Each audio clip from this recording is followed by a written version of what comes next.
नमस्कार, आप देख रहे हैं न्यूज़ 18 का डिजिटल प्लेटफॉर्म। मैं हूं आपके साथ सृष्टि शेखर। देश की करोड़ों केंद्रीय कर्मचारियों और पेंशनर्स के लिए एक बड़ी खबर सामने आ रही है।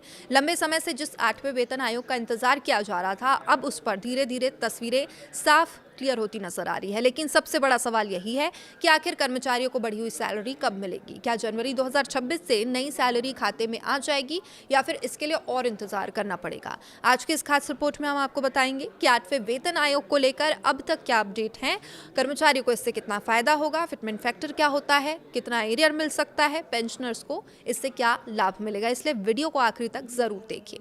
सबसे पहले बात करते हैं 8वें वेतन आयोग की शुरुआत की। केंद्र सरकार ने जनवरी 2025 में 8वें वेतन आयोग को मंजूरी दी थी। इसके बाद इसका आधिकारिक नोटिफिकेशन जारी कर दिया गया। सरकार ने आयोग को वही प्रक्रिया अपनाने का समय दिया है जो पिछले वेतन आयोगों में दी जाती है, यानी आयोग लगभग 18 महीने तक कर्मचारियों की सैलरी, भत्तों और पेंशन से जुड़े सभी पहलुओं की समीक्षा करेगा और फिर अपनी सिफारिशें सरकार को सौंपेगा। अब यहाँ सबसे अहम सवाल आता है कि आखिर नई सैलरी कब लागू होगी। रिपोर्ट्स के मुताबिक आयोग अपनी अंतिम रिपोर्ट 2027 के बीच तक सरकार को सौंप सकता है। इसके बाद सरकार उस रिपोर्ट की समीक्षा करेगी, वित्त मंत्रालय, कैबिनेट से मंजूरी ली जाएगी और फिर जाकर नई सैलरी लागू होगी। यानी साफ शब्दों में अगर कहें तो कर्मचारियों को बढ़ी हुई सैलरी के लिए 2027 तक इंतजार करना पड़ सकता है। हालांकि एक राहत वाली बात यह है कि माना जा रहा है कि 8वें वेतन आयोग को कागजों पर 1 जनवरी 2026 से लागू माना जा सकता है। इसका मतलब ये हुआ अगर 2027 में भी ये जो आखिरी में भी अगर सैलरी लागू होती है तो कर्मचारियों को जनवरी 2026 से लेकर लागू होने के तारीख तक का पूरा एरियर मिल सकता है। अब सोचिए, अगर करीब 2 साल का एरियर एक साथ मिलता है तो कर्मचारियों के खाते में लाखों रुपए तक आ सकते हैं और यही वजह है केंद्रीय कर्मचारियों के बीच इस खबर को लेकर काफ़ी उत्साह देखा जा सकता है। अब बात करते हैं सबसे चर्चित मुद्दे की, यानी कि फिटमेंट फैक्टर की।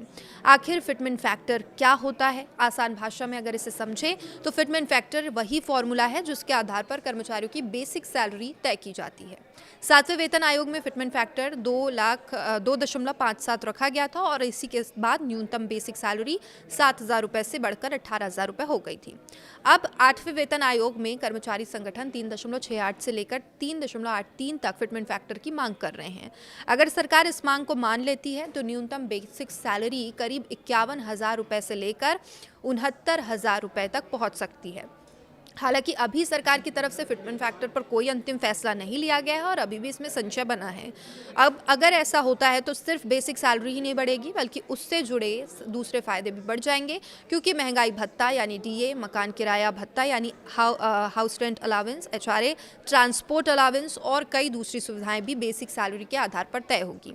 यानी आने वाले समय में केंद्रीय कर्मचारियों की कुल इनहैंस सैलरी में बड़ा उछाल देखने को मिल सकता है। अब बात करते हैं पेंशनर्स की। 8वें वेतन आयोग में सिर्फ नौकरी कर रहे कर्मचारियों को ही फायदा नहीं मिलेगा बल्कि लाखों पेंशनर्स को भी इसमें राहत मिल सकती है। माना यह जा रहा है कि जो कर्मचारी 31 दिसंबर 2025 तक रिटायर हो चुके होंगे उन्हें भी नए वेतन आयोग का लाभ दिया जा सकता है। अगर ऐसा होता है तो पेंशन में भी बड़ी बढ़ोतरी देखने को मिलेगी। इसके अलावा फैमिली पेंशन पाने वालों को भी इसका फायदा मिल सकता है। अब सरकार इस पूरी प्रक्रिया में कर्मचारियों और पेंशनर्स की राय भी जानना चाहती है और इसी वजह से माय गवर्नमेंट पोर्टल पर सुझाव भी मांगे जा रहे हैं। कर्मचारी संगठन, रक्षाकर्मी, पेंशनर्स और आम कर्मचारी अपनी मांगे और सुझाव सरकार तक पहुंचा सकते हैं।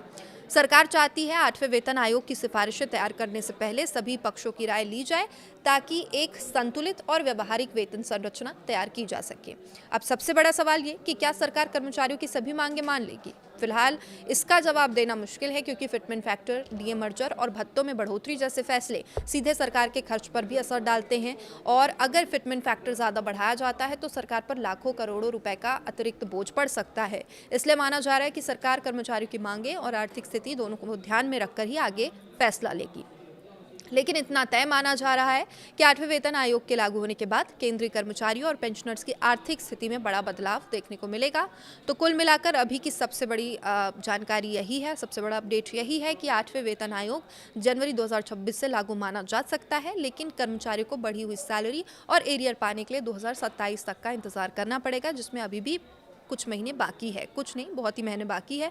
हालांकि अगर 2 साल का एरियर मिलता है तो कर्मचारियों को एक मुश्त बड़ी रकम मिलने की पूरी संभावना है।